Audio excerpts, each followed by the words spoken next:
તો જો તમે નોન ઇન્ટિગ્રેટેડ અપ્રોચમાં હશો બાળકો, તો એવા દરેક અકાઉન્ટ કે એવા દરેક ટ્રાન્ઝેક્શન કે જેમાં સેકન્ડ એન્ટ્રીમાં તમારે કોઈ રિયલ અકાઉન્ટ ઇન્વોલ્વ કરવું પડે છે. રિયલ અકાઉન્ટ એટલે અસેટ લાયબિલિટીઝ ના અકાઉન્ટ અથવા તો પર્સનલ અકાઉન્ટ, બરાબર. તો ઇન્સ્ટેડ ઓફ અસેટ લાયબિલિટીઝ ના અકાઉન્ટ ઓપન કરવાની જગ્યાએ એ તમે ક્યાં રેકોર્ડ કરશો? તો કે જનરલ લેજર એડજસ્ટમેન્ટ નામના અકાઉન્ટમાં, ઓર તમે એને કોસ્ટ લેજર એડજસ્ટમેન્ટ કહી શકો છો, ઓર એનું નામ નોમિનલ લેજર એડજસ્ટમેન્ટ અકાઉન્ટ. ટૂંકમાં આ અસેટ લાયબિલિટીઝ અને પર્સનલ અકાઉન્ટ્સ નો સરવાળો છે, એટલે જ આનું નામ કોઈ સ્પેસિફિક લેજર નહીં. આ લેજર કેવું બને? જનરલ લેજર બને, બરાબર, કે જ્યાં તમારે એની શું કરવાની આવે? સેકન્ડ એન્ટ્રી કરવાની.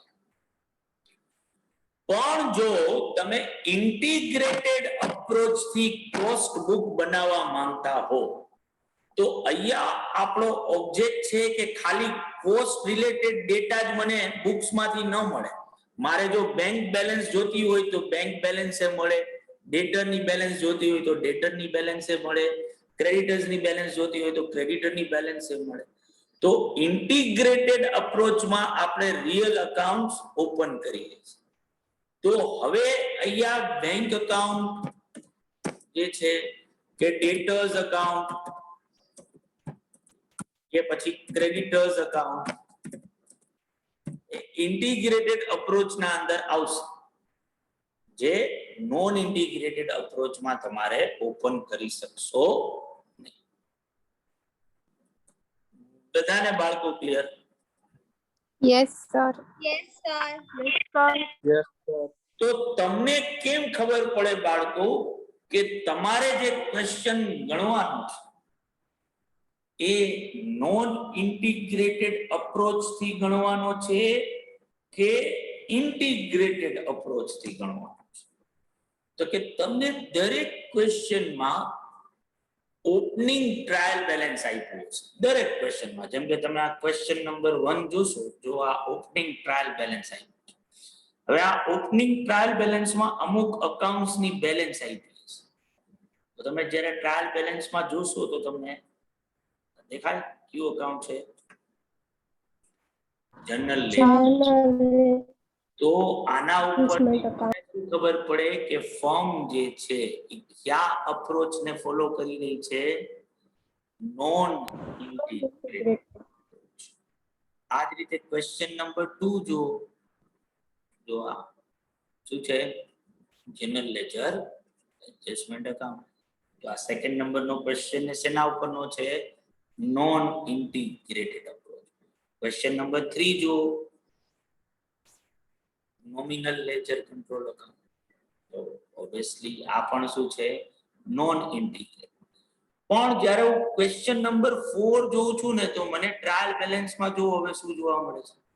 Creditors, ડેટર્સ, fix asset, depreciation, capital account.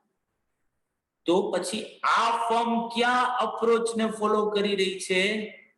Integrated approach. Question number હું 6 જોઉં છું, તો અહીંયા મને જો કોસ્ટ લેજર એડજસ્ટમેન્ટ અકાઉન્ટની બેલેન્સ આપવામાં આવી છે, તો આ નોન ઇન્ટિગ્રેટેડ અપ્રોચ છે.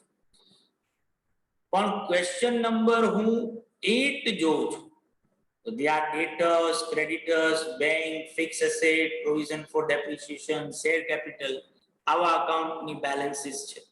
તો ફર્મ શું ફોલો કરી રહી છે? Integrated approach. ક્વેશ્ચન નંબર 9 જોઉં છું, કોસ્ટ લેજર એડજસ્ટમેન્ટ અકાઉન્ટની બેલેન્સ જોવા મળે છે, તો આ નોન ઇન્ટિગ્રેટેડ અપ્રોચ છે. ક્વેશ્ચન નંબર 10 જોઉં છું, તો અહીંયા પણ નોન ઇન્ટિગ્રેટેડ અપ્રોચ જ આવશે, જે આપણે ત્યાં જોઈશું. અહીંયા એનું ટ્રાયલ બેલેન્સ આપ્યું નથી, બરાબર. તો ઓબ્વિયસલી નોન ઇન્ટિગ્રેટેડ અપ્રોચમાં કોસ્ટ અને ફાઇનાન્શિયલ બુક્સ બે કેવા હોય? સેપરેટ જ હોય. એક પણ ફાઇનાન્શિયલ બુક્સમાં આવતું અકાઉન્ટ તમારા કોસ્ટ રેકોર્ડ્સમાં નહીં આવે. ઇન્ટિગ્રેટેડ અપ્રોચમાં અમુક અકાઉન્ટ જે ફાઇનાન્શિયલ બુક્સમાં બતાવો છો એવા અકાઉન્ટ્સ પણ તમને તમારા કોસ્ટ રેકોર્ડ્સમાં જોવા મળશે. એટલે જ ઈ અપ્રોચનું નામ જ શું છે? ઇન્ટિગ્રેટેડ. ઈ બંને વસ્તુ ભેગી કરીને બતાવે છે. બધાને બાળકો ક્લિયર આ વસ્તુ? હા સર. બધાને સમજાણું ને ભાઈ? હા સર. હા હવે તમને જે 10 થી 12 માર્ક્સ નો એક ક્વેશ્ચન પૂછી શકાય ને હવે આ 11 આપણું પાછું આવી ગયું કે જેમાં તમને ડ્યુરિંગ પર્ટિક્યુલર પીરિયડ તમે જે ટ્રાન્ઝેક્શન્સ કર્યા છે ને એનું એક લિસ્ટ આપ્યું હશે ક્વેશ્ચન. જેમ કે જો આ ક્વેશ્ચન 1 છે, આ ક્વેશ્ચન 2 છે. આપણે શું કરવાનું છે તો કે આપણે જે અપ્રોચ ફોલો કરતા હોઈએ એ અપ્રોચ મુજબના કોસ્ટ બુકમાં અકાઉન્ટ્સ ઓપન કરવાના છે અને ઈ અકાઉન્ટ્સમાં આ બધા ટ્રાન્ઝેક્શન્સ ને શું કરવાના છે? રેકોર્ડ કરવાના. બરાબર, પોસ્ટિંગ કરવાનું.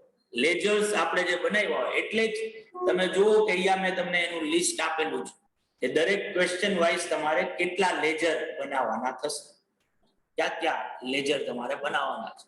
બરાબર, જેનું આપણે પછી શું કરવાનું છે? ક્વેશ્ચનમાં જે ટ્રાન્ઝેક્શન્સ આપ્યા છે એ ટ્રાન્ઝેક્શન પ્રમાણે પોસ્ટિંગ કરવાનું. એટલે બેઝિકલી તમે ઈ જ કરી રહ્યા છો જે કોસ્ટ શીટમાં કરતા હતા, પણ કોસ્ટ શીટમાં તમે સ્ટેટમેન્ટ બનાવતા હતા. અહીંયા સ્ટેટમેન્ટની જગ્યાએ શું કરવાનું છે? અકાઉન્ટિંગ કરવાનું. ડેબિટ ક્રેડિટ કરવાનું, પ્લસ માઇનસ નથી કરવાનું. બરાબર છે બાળકો? હા સર. હા સર. તો પોસ્ટિંગ કરી શકો બાળકો? તો કે પોસ્ટિંગ તમે ત્યારે કરી શકો જ્યારે તમને ખબર પડતી હોય કે આ ટ્રાન્ઝેક્શન આપ્યું છે એની જર્નલ એન્ટ્રી શું થાય. જો જર્નલ એન્ટ્રી ન આવડતી હોય તો પોસ્ટિંગ તમને આવડે નહીં. આ પણ સાચું કે નહીં? હા. હા સર. તો કોસ્ટ રેકોર્ડ્સ નો ફાયદો શું છે કે કોસ્ટ રેકોર્ડ્સ માં આમ જોવા જાવ ને તો because of A function base accounting છે એટલે અમુક લિમિટેડ ટ્રાન્ઝેક્શન્સ જ પોસિબલ થઈ શકે. એટલે મેં તમને ફર્સ્ટ પેજ ઉપર પોસિબલ જેટલા ટ્રાન્ઝેક્શન્સ આવી શકે ને કે જેનું આપણે રેકોર્ડિંગ કરવાનું થાય એનું એક લિસ્ટ આપ્યું છે. જો નેચર ઓફ ટ્રાન્ઝેક્શન્સ. અને હવે આપણે ફાઇનાન્શિયલ બુકમાં આ ટ્રાન્ઝેક્શનની શું એન્ટ્રી કરી, જો આપણે નોન ઇન્ટિગ્રેટેડ સિસ્ટમમાં હોય તો શું એન્ટ્રી થાય અને ઇન્ટિગ્રેટેડમાં હોય તો શું થાય એનું આ લિસ્ટ છે. આ બહુ જ સહેલામાં સહેલી વસ્તુ છે બાળકો. એટલા માટે કારણ કે જો તમને ફાઇનાન્શિયલ બુકમાં એન્ટ્રી કરતા આવડતી હોય ને, જે મેજોરિટી ટ્રાન્ઝેક્શન્સની તમને આવડે છે, તો તમારે ઈ જ એન્ટ્રીનો યુઝ કરી અને તમે કોસ્ટ બુકમાં એની એન્ટ્રી શું થાય ઈ તમે આરામથી ગોઠવી શકો. ખાલી તમને ખબર પડતી હોવી જોઈએ કે કોસ્ટમાં આ અકાઉન્ટને આપણે કઈ રીતે બતાવશું, એનું નામ કોસ્ટમાં શું બનશે. બરાબર. બાકી એન્ટ્રી તો તમે ઈ જ કરો છો જે ફાઇનાન્શિયલ બુકમાં કરતા, પણ હવે ફાઇનાન્શિયલ બુકમાં અકાઉન્ટ્સના જે નામનો યુઝ કરતા હતા એ નામ કોસ્ટમાં કન્ટિન્યુ કદાચ નહીં પણ રહી શકે. તો આપણે વન બાય વન આજે આ થિયોરીના આપણા લેક્ચરમાં ડિસ્કસ કરીએ છીએ કે પોસિબલ ટ્રાન્ઝેક્શન્સ ક્યાં ક્યાં થઈ શકે અને એ ટ્રાન્ઝેક્શનની જર્નલ એન્ટ્રી શું થાય ફાઇનાન્શિયલ બુકમાં, નોન ઇન્ટિગ્રેટેડ અપ્રોચમાં અને ઇન્ટિગ્રેટેડ અપ્રોચ.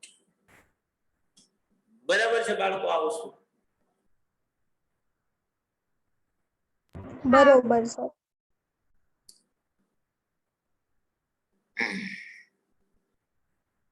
તો હવે તમને જે છે એ હું આ વસ્તુ આપણે સ્ટાર્ટ કરીએ. સૌથી પહેલા raw material related transaction. Number 1 આપણું આ જ છે. બરાબર. તમારે પણ બાળકો એક આ પ્રેક્ટિસ કરી લેવાની, 2-3 વાર કરવાની, કઈ ખોટું નથી એના અંદર. તમારી પાસે મેં આ ટ્રાન્ઝેક્શન ના લિસ્ટ આપ્યા જ છે. તમારે બુકના અંદર ટ્રાન્ઝેક્શન લખી અને એની નોન ઇન્ટિગ્રેટેડ અપ્રોચમાં શું એન્ટ્રી થાય ને ઇન્ટિગ્રેટેડમાં શું એન્ટ્રી થાય એ તમારી રીતે પ્રેક્ટિસ જે છે એ કરવી જ જોઈએ. તો ઓબ્વિયસલી તમને આ યાદ રાખવું જે છે એ બહુ ઈઝી થઈ જશે. આમ તો ઓબ્વિયસલી જો આવું કોઈ ડિસ્કશન ન કરીએ ને બાળકો, અને જો સીધા ક્વેશ્ચન ચાલુ કરીએ ને, તો 80% ટ્રાન્ઝેક્શન્સ એવા હશે કે જે દરેક ક્વેશ્ચનમાં શું થતા હશે, રિપીટ થતા હશે. એટલે તમે 1-2 ક્વેશ્ચન ગણો ને તો ત્રીજા ક્વેશ્ચન પછી તો તમને એમને ગોખાઈ જાય કે જો આ ટ્રાન્ઝેક્શન આપ્યું હોય ને તો ક્યાં ડેબિટ કરવાનું ને કઈ જગ્યાએ ક્રેડિટ કરવાનું. એટલે ઓબ્વિયસલી આ તમારા માટે એક લોટરી છે આ ચેપ્ટર. જો તમને આમાંથી ક્વેશ્ચન જો પૂછાય તો 110% તમને 8 થી 10 માર્ક આપીને જશે. આમાં કોઈ ટ્વિસ્ટ કરી શકાય એવી કોઈ વસ્તુ છે જ નહીં. સિમ્પલ તમારે અકાઉન્ટિંગ કરીને આપવાનું છે. તો સૌથી પહેલા આપણે રો મટીરીયલના પોસિબલ ટ્રાન્ઝેક્શન્સ નું લિસ્ટ જોઈ રહ્યા છે. તો સૌથી પહેલું ટ્રાન્ઝેક્શન જ છે, જુઓ અહીંયા કે ભાઈ purchase of raw material for cash oblique credit. તો જો રો મટીરીયલ નું તમે પરચેસ કરતા હો ને એમાં ઇન્ક્લુડિંગ એક્સપેન્ડિચર્સ ઇન્ક્લુડ છે પરચેસ રિલેટેડ, તો ફાઇનાન્શિયલ બુક્સમાં તમે એની એન્ટ્રી શું કરો? તો કે purchase account debit to bank or creditors. સાચું કે નહીં? Yes sir. Yes, sir. હા સર. પણ કોસ્ટમાં પરચેઝ જેવું કોઈ અકાઉન્ટ હોય નહીં. જ્યારે તમે કોસ્ટ બુક બનાવતા હો તો અહીંયા કોઈ પરચેઝ જેવું અકાઉન્ટ ન હોય. અહીંયા ફંક્શન બેઝ અકાઉન્ટિંગ થાય. તો તમે પરચેઝ કોનું કર્યું છે ભાઈ? Raw material. તો instead of purchase account debit કરવાની જગ્યાએ જો તમે નોન ઇન્ટિગ્રેટેડ અપ્રોચ થી અકાઉન્ટિંગ કરતા હશો તો તમારે ક્યુ અકાઉન્ટ ડેબિટ કરવાનું આવે? Raw material control account. તો અકાઉન્ટ ડેબિટ થાય રો મટીરિયલ કંટ્રોલ. અને ક્રેડિટ શું થયું છે? તો કે ક્રેડિટ થયું છે કેશ ઓર ક્રેડિટર્સ. તો નોન ઇન્ટિગ્રેટેડ અપ્રોચમાં કેશ કે ક્રેડિટર્સ જેવા કોઈ અકાઉન્ટ હોય નહીં. એની જગ્યાએ ક્યુ અકાઉન્ટ તમે બનાવો છો? તો કે જનરલ લેજર એડજસ્ટમેન્ટ. તો ક્રેડિટ શું કરવાનું આવે? To general ledger adjustment account. બધાને બાળકો? Yes sir. હા સર. નોન ઇન્ટિગ્રેટેડ ની એન્ટ્રી આવડતી હોય ને તો બાય ડિફોલ્ટ તમને ઇન્ટિગ્રેટેડ અપ્રોચ ની એન્ટ્રી આવડે છે. કારણ કે જે કોસ્ટ, કારણ કે અલ્ટિમેટલી તો ઇન્ટિગ્રેટેડ અપ્રોચ એ શું છે? કોસ્ટ અકાઉન્ટિંગ જ છે. તો ઓબ્વિયસલી જો નોન ઇન્ટિગ્રેટેડ અપ્રોચમાં રો મટીરિયલ કંટ્રોલ ડેબિટ થતું હોય તો ઇન્ટિગ્રેટેડમાં શું થાય? રો મટીરિયલ કંટ્રોલ જ. પણ ક્રેડિટમાં જનરલ લેજર ન આવે, એની જગ્યાએ શું આવી જાય? Cache or creditors. કારણ કે ઇન્ટિગ્રેટેડમાં આપણે રિયલ અકાઉન્ટ્સ જે છે એ બનાવીએ જ છીએ. તો પછી ત્યાં સુધી જાય ટુ કેશ ઓબ્લિક ક્રેડિટર્સ. બધાને બાળકો ક્લિયર આવે છે? Yes sir. Yes, sir. પાકું ને? પાકું પાકું. નાઉ સેકન્ડ એન્ટ્રી છે બાળકો કે તમે સ્પેશિયલ મટીરિયલ પરચેસ કર્યું છે.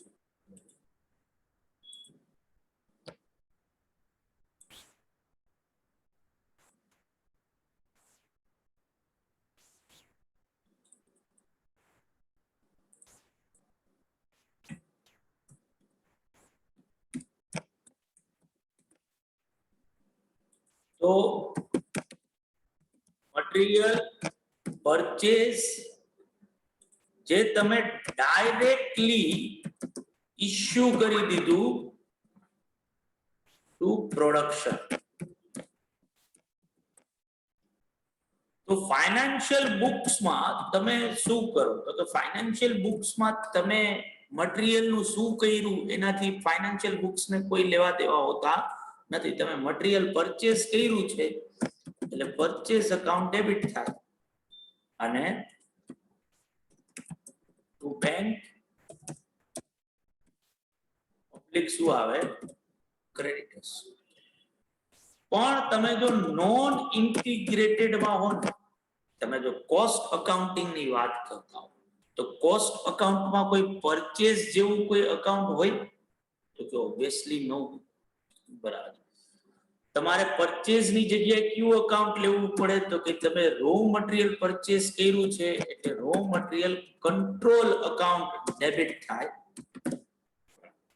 અને બેંક કે ક્રેડિટર્સ ની જગ્યાએ શું આવી જાય જનરલ લેજર એડજસ્ટમેન્ટ. બરાબર.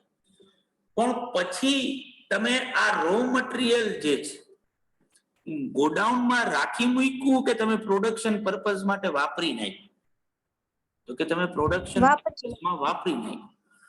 પ્રોડક્શન કોસ્ટ ગણવા માટે જ્યાં સુધી વસ્તુ બનીને તૈયાર ન થાય ને ત્યાં સુધી પ્રોડક્શન કરવા માટે જે કાંઈ પણ તમે ખર્ચા કરતા હો ને કોસ્ટ અકાઉન્ટમાં એના માટેનું અકાઉન્ટ છે WIP કંટ્રોલ. તો તમે રો મટીરીયલ ને ટ્રાન્સફર કર્યું છે પ્રોડક્શન કરવા માટે, બરાબર, પ્રોડક્શન માટે એ ઇશ્યુ કર્યું છે તો તમારે ક્યુ અકાઉન્ટ ડેબિટ કરવું પડશે તો કે WIP કંટ્રોલ અકાઉન્ટ જે છે ડેબિટ થાય અને રો મટીરીયલ એટલું ઓછું થયું એટલે to raw material control account. હવે તમે આ બે એન્ટ્રીઝ કરો તો તમને તરત ખ્યાલ આવે કે row material control account debit થયું, રો મટીરીયલ કંટ્રોલ અકાઉન્ટ શું થયું ક્રેડિટ. તો આવું ડેબિટ ક્રેડિટ નો કરો તો ચાલે કે નો ચાલે? હા ચાલે. ચાલે. Combined entry. તો અહીંયા તમને એક કમ્બાઇન્ડ એન્ટ્રી જોવા મળશે. જો WIP control debit two general ledger adjustment account. બધાને ક્લિયર બાળકો? હા સર. Yes sir. હા સર. પણ જો તમે ઇન્ટિગ્રેટેડ અપ્રોચમાં હો તો અગેન ઇન્ટિગ્રેટેડ અપ્રોચ એક કોસ્ટ અકાઉન્ટિંગ જ છે તો WIP કંટ્રોલ ડેબિટ તો ન્યાય થશે પણ જનરલ લેજર ની જગ્યાએ ત્યાં શું આવી જશે કેશ ઓર ક્રેડિટર્સ. તો WIP control debit to cash or creditors. બરાબર કે નહીં બાળકો? બરોબર સર. હા સર. નાવ ત્રીજું ટ્રાન્ઝેક્શન થાય કે તમે જે પરચેસ કર્યું હતું એ સપ્લાયર ને રિટર્ન કરી નાખો જેને આપણે નોર્મલ કોર્સમાં શું કહીએ છીએ પરચેસ રિટર્ન. તો પરચેસ રિટર્ન ની તમે ફાઇનાન્સમાં શું એન્ટ્રી કરો તો કે ઓબ્વિયસલી પરચેસ વખતે જે કરી હતી એનું એક્ઝેક્ટ ઉલટું કરવાનું થાય, ક્રેડિટર્સ ડેબિટ થાય અને ટુ પરચેસ અથવા તો પરચેસ રિટર્ન અકાઉન્ટ જે છે એ આવે. પણ કોસ્ટ અકાઉન્ટિંગમાં આ ટ્રાન્ઝેક્શન ને કઈ રીતે રેકોર્ડ કરશો તો કે કોસ્ટ અકાઉન્ટિંગમાં કોઈ ક્રેડિટર્સ જેવું અકાઉન્ટ હોય નહીં. એની જગ્યાએ શું આવે જનરલ લેજર એડજસ્ટમેન્ટ અકાઉન્ટ. અને શું રિટર્ન કર્યું છે તમે તો કે રો મટીરીયલ. તો રો મટીરીયલ એટલું ઓછું થયું તો ટુ રો મટીરીયલ કંટ્રોલ. ઓર તમે એને આ રીતે પણ કહી શકો કે જ્યારે પરચેસ કર્યું હતું ત્યારે શું એન્ટ્રી કરી હતી row material control debit two general ledger adjustment. હવે જો એનું રિટર્ન કરતા હો તો શું કરવું જોઈએ તો કે એક્ઝેક્ટ એનું reverse general ledger adjustment debit to raw material control. Again integrated અપ્રોચમાં જનરલ લેજર એડજસ્ટમેન્ટ જેવું કોઈ અકાઉન્ટ હોય નહીં એટલે એની જગ્યાએ ત્યાં શું આવી જાય creditors account debit to raw material control account. તો અહીંયા કન્ટિન્યુ જ રહે. બરાબર કે નહીં બાળકો? બરોબર સર. Yes sir. બધાને ક્લિયર બાળકો? હા. હા સર. હા સર. સ્ટોર માંથી તમારા ગોડાઉનમાં જે રો મટીરિયલ પડ્યું છે એને પ્રોડક્શન પર્પઝ માટે તમે જો ઇસ્યુ કરો તો એને કહેવાય issue of raw material four production. તો તમે ક્યારેય ફાઇનાન્શિયલ બુકમાં આવું ટ્રાન્ઝેક્શનની એન્ટ્રી કરી છે ઇસ્યુ ઓફ રો મટીરિયલ? નહીં. તો કે ઓબ્વિયસલી નહીં, કારણ કે ફાઇનાન્સ ને તો શું લેવા દેવા? ફાઇનાન્સ ને પરચેસ કર્યું એનાથી લેવા દેવા કે પરચેસ રિટર્ન કર્યું એનાથી લેવા દેવા, એનો ક્યાં યુઝ થયો એનાથી ફાઇનાન્સ ને કોઈ લેવા દેવા નહીં. એટલે આ ટ્રાન્ઝેક્શન ની ફાઇનાન્શિયલ બુકમાં કોઈ એન્ટ્રી ન હોય, પણ કોસ્ટમાં આવે કારણ કે ફંક્શન ચેન્જ થયું. રો મટીરિયલ નો યુઝ થઈ રહ્યો છે પ્રોડક્શન માટે. પ્રોડક્શન માટે ક્યુ અકાઉન્ટ છે બાળકો? તો કે પ્રોડક્શન માટે છે WIP કંટ્રોલ. તો WIP કંટ્રોલ ડેબિટ થાય અને શું ઓછું થયું? તો કે રો મટીરિયલ ઓછું થયું. તો રો મટીરિયલ કંટ્રોલ અકાઉન્ટ શું થાય? ક્રેડિટ થાય. એટલે નોન ઇન્ટિગ્રેટેડ અપ્રોચમાં આની એન્ટ્રી શું થાય? WIP control debit to row material control. અને હવે જો એવું ટ્રાન્ઝેક્શન હોય ને કે જેની ફાઇનાન્શિયલ બુકમાં કોઈ એન્ટ્રી નહોતી થતી પણ કોસ્ટમાં થતી હતી, તો પછી તમે નોન ઇન્ટિગ્રેટેડ અપ્રોચ થી અકાઉન્ટિંગ કરતા હો કે ઇન્ટિગ્રેટેડ થી કરતા હો, એન્ટ્રી સેમ જ આ. એટલે જો ઇન્ટિગ્રેટેડ માં પણ એ જ entry WIP control debit to row material control. બધાને બાળકો યસ સર. યસ. ક્લિયર ને? હા સર. હા સર. હા સર. પણ માનો કે પ્રોડક્શન ડિપાર્ટમેન્ટ એ રો મટીરિયલ ને રિટર્ન કરે સ્ટોર ને, એને અનસ્યુટેબલ લાગ્યું અને પ્રોડક્શન ડિપાર્ટમેન્ટે રિટર્ન કર્યું સ્ટોર ને, તો return of excess material from production department to stores. તો જ્યારે ઇસ્યુ કર્યું હતું ત્યારે ફાઇનાન્સમાં કોઈ એન્ટ્રી થઈ હતી? તો કે નહીં. તો પછી કોઈ એન્ટ્રી ન હોય. પણ નોન ઇન્ટિગ્રેટેડ અપ્રોચમાં ઇસ્યુ કર્યું હતું ત્યારે એન્ટ્રી કરી હતી. શું હતી? WIP control debit to row material control. હવે એ રો મટીરિયલ પાછું આવી રહ્યું છે તો આનું એક્ઝેક્ટ રિવર્સ થાય. Raw material control debit two WIP control. અને બીકોઝ ઓફ આ એવું ટ્રાન્ઝેક્શન છે કે જેની ફાઇનાન્સમાં તો કોઈ એન્ટ્રી હતી જ નહીં, તો નોન ઇન્ટિગ્રેટેડ અપ્રોચ અને ઇન્ટિગ્રેટેડ અપ્રોચ બે જગ્યાએ એન્ટ્રી કેવી રહે? સેમ જ. ફેક્ટરી આપણા ક્યાં ગયું? સોરી, અહીંયા હતો ને. હા, row material control debit two WIP control. બધાને એટલે બધાને ક્લિયર બાળકો? Yes sir. હા સર. હા સર. આના પછી ઓબ્વિયસલી આપણે મટીરિયલ ને ઇસ્યુ કરીએ છીએ રિપેરિંગ પર્પસ માટે. બરાબર. આપણે પોતાનું મટીરિયલ હતું ને આપણે મશીનરી કે કઈ બગડી ગઈ હતી તો આપણે બહારથી મટીરિયલ લેવાની જગ્યાએ આપણે આપણા ગોડાઉનનું મટીરિયલ જ વાપરી નાખ્યું. તો ફાઇનાન્સમાં આની શું એન્ટ્રી થાય? તો કે ફાઇનાન્સમાં obviously repairing expenditure account debit થાય અને પરચેઝ અકાઉન્ટ ક્રેડિટ થાય. બીકોઝ ઓફ તમારું પરચેઝ એટલું શું થઈ ગયું? ઓછું થઈ ગયું. બરાબર કે નહીં? બરોબર સર. પણ જો તમે કોસ્ટ રેકોર્ડ્સ બનાવતા હો તો કોસ્ટ રેકોર્ડ્સમાં રિપેરિંગ અકાઉન્ટ જેવું કોઈ અકાઉન્ટ હોઈ શકે? તો કે ઓબ્વિયસલી નહીં. બરાબર. એની જગ્યાએ એના ફંક્શન બેઝ અકાઉન્ટ હોય. રિપેરિંગ કોનું કરો છો? તો કે મશીનરી. મશીનરી ક્યાં હોય? ફેક્ટરીમાં. તો રિપેર્સ ની જગ્યાએ ક્યુ અકાઉન્ટ આવે? Factory overheads control account debit થાય. અને પરચેઝ ની જગ્યાએ ક્યુ અકાઉન્ટ આવે? તો કે ઓબ્વિયસલી રો મટીરિયલ એટલું ઓછું થયું છે તો row material control account. Factory overheads control debit થાય, રો મટીરિયલ કંટ્રોલ ક્રેડિટ થાય. અને આ સેમ એન્ટ્રી ઇન્ટિગ્રેટેડ માં પણ થાય. Factory overheads control debit to row material control. બધાને આ ટ્રાન્ઝેક્શન સમજાણું બાળકો? Yes sir. પાકું છે ને? હા. હા સર. નેક્સ્ટ છે રો મટીરિયલ રિલેટેડ, કે જો રો મટીરિયલ નો આપણે આ છેલ્લે લઈએ, અત્યારે લાઈનમાં નથી જતા. આપણે મટીરિયલના ચેપ્ટરમાં ભણ્યા છીએ ટ્રીટમેન્ટ ઓફ લોસીસ, જો તમને યાદ હોય. તો લોસ બે ટાઈપના હોય, નોર્મલ અને એબનોર્મલ. નોર્મલ લોસ નું ટ્રીટમેન્ટ શું થાય? તો કે નોર્મલ લોસ ની ટ્રીટમેન્ટ થાય આઈધર કાં તો રો મટીરિયલ ની કોસ્ટ ને ઇન્ફ્લેટ કરવાનું, or it is treated as factory overheads. બરાબર. તો નોર્મલ લોસ ઓફ મટીરિયલ ને કઈ રીતે રેકોર્ડ કરશો? તો કે ફાઇનાન્સમાં આની કોઈ એન્ટ્રી ન થાય. તમે યાદ કરો કન્સાઇનમેન્ટ ના બધા ચેપ્ટર, તમે એના સ્ટોક ને એડજસ્ટ કરી નાખતા, સ્ટોકમાં એની એન્ટ્રી જે છે એ આપી દેતા. કોસ્ટમાં પણ આની કોઈ એન્ટ્રી ન થાય જો તમે રો મટીરિયલની કોસ્ટ ને શું કરો? ઇન્ફ્લેટ કરો. જો તમે ચૂઝ કરો કે ભાઈ મારે નોર્મલ લોસ ને સીધો એડજસ્ટ કરી નાખવાનો છે રો મટીરિયલની કોસ્ટમાં, તો કોઈ જનરલ એન્ટ્રી કરવાની જરૂર છે નહીં. પણ જો તમે એને ફેક્ટરી ઓવરહેડ્સ તરીકે ટ્રીટ કરવા માંગતા હો તો પછી ફેક્ટરી ઓવરહેડ્સ કંટ્રોલ ડેબિટ થાય, અને એટલું રો મટીરિયલ ઓછું થયું છે એટલે row material control account credit થાય.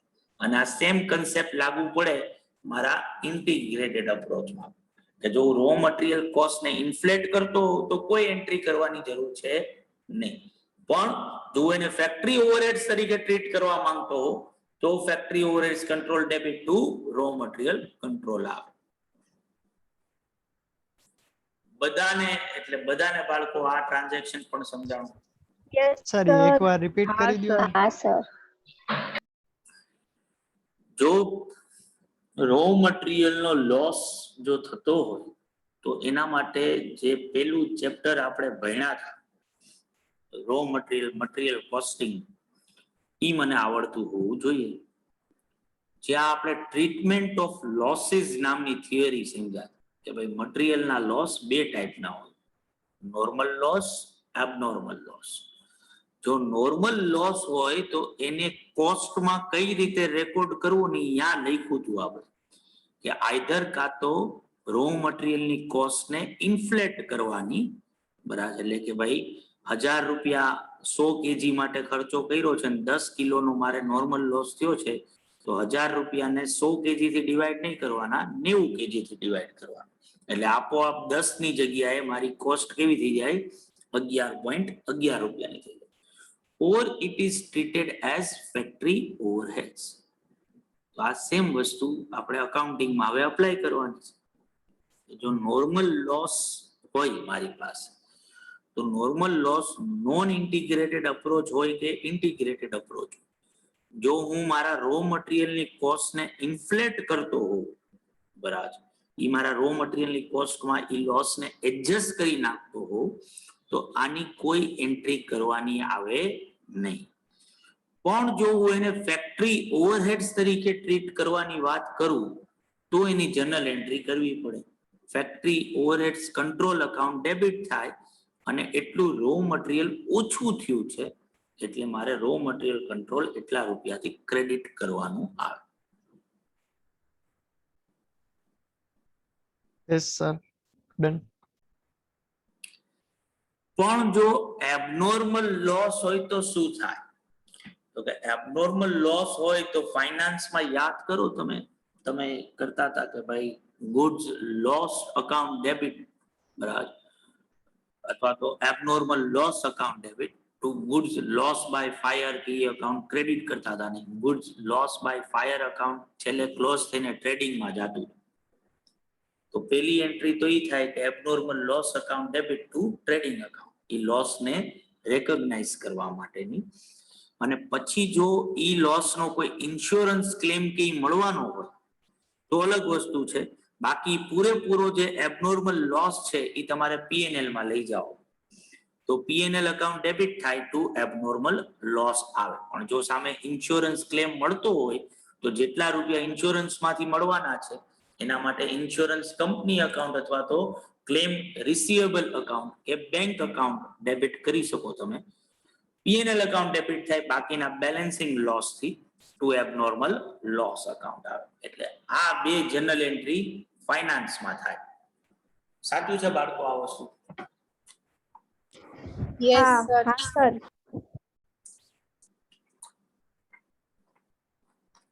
પણ કોસ્ટમાં શું થાય? તો કે કોસ્ટમાં પેલા તો લોસ ને રેકોગ્નાઇઝ કરવાનો આવે.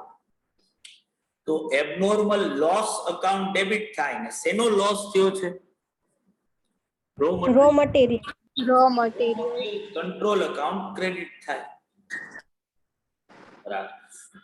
અને આપણે ઓલરેડી ફર્સ્ટ ચેપ્ટરમાં ભણ્યા હતા કે કોઈ પણ ટાઈપનો એબનોર્મલ લોસ હોય તો એ ક્યાં જશે?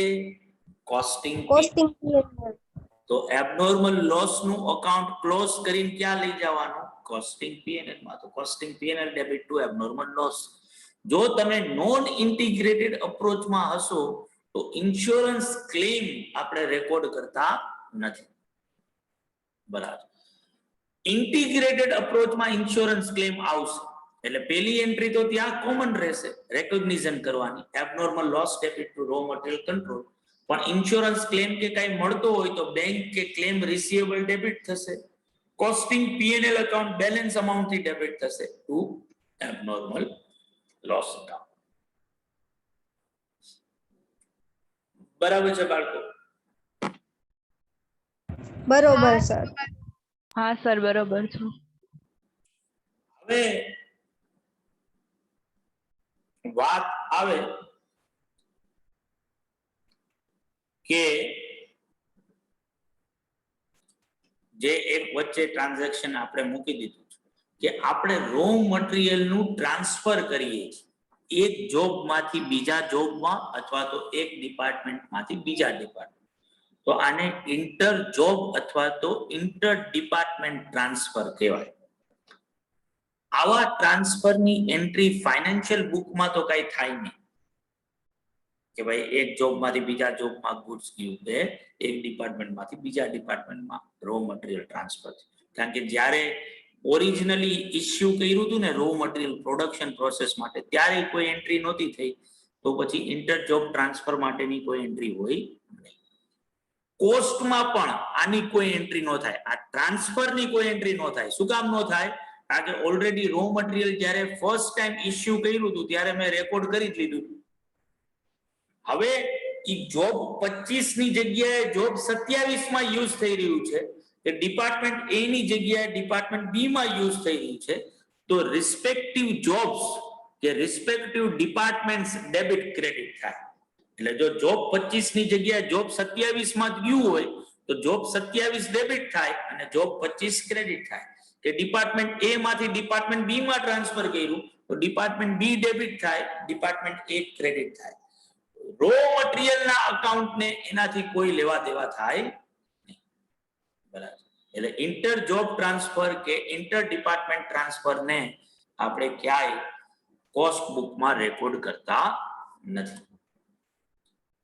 બધાને એટલે બધાને ક્લિયર બાળકો આ વસ્તુ?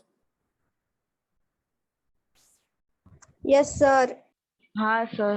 તો હવે શું કરીએ છીએ બાળકો કે તમે તમારા બુકમાં આ ટાઇટલ આપો, integrated and non integrated accounts, અને અત્યારે તમને જે ચોપડામાં જોવા મળી રહ્યું છે બરાબર આવી 4 કોલમ્સ બનાવો.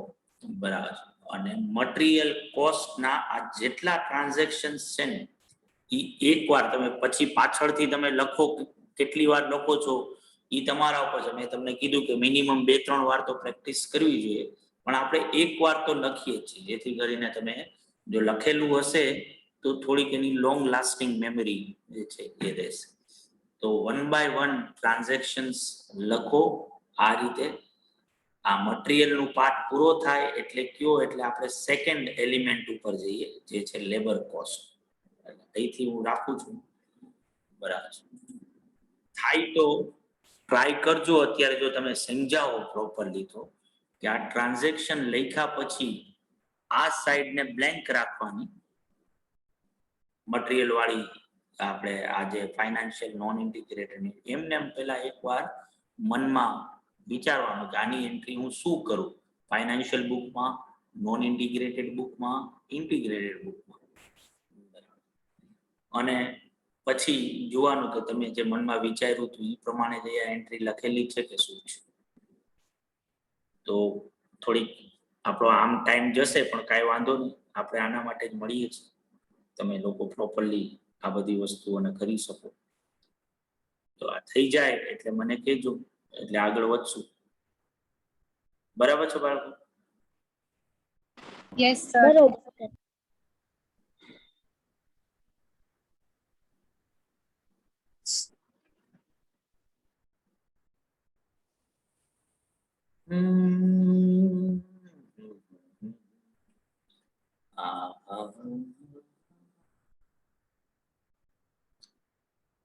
સર તમે લાસ્ટમાં શું બોલ્યા? લાસ્ટ લાઈન મારે વોઇસ કટ થઈ ગયો. અરે ટ્રાન્ઝેક્શન્સ આ લખવાના, પછી મનમાં વિચારવાનું કે ફાઇનાન્શિયલ બુકમાં શું એન્ટ્રી થાય, નોન ઇન્ટિગ્રેટેડમાં શું થાય ને ઇન્ટિગ્રેટેડ. હા પછી ઓકે ઓકે. જોવાનું કે ભાઈ તમે જે વિચાર્યું હતું એ પ્રમાણેની જે એન્ટ્રી છે કે કંઈક અલગ છે. લખવાની તો જોઈને તમે લખી શકો છો, એમાં કઈ વાંધો નથી. હા સર હા.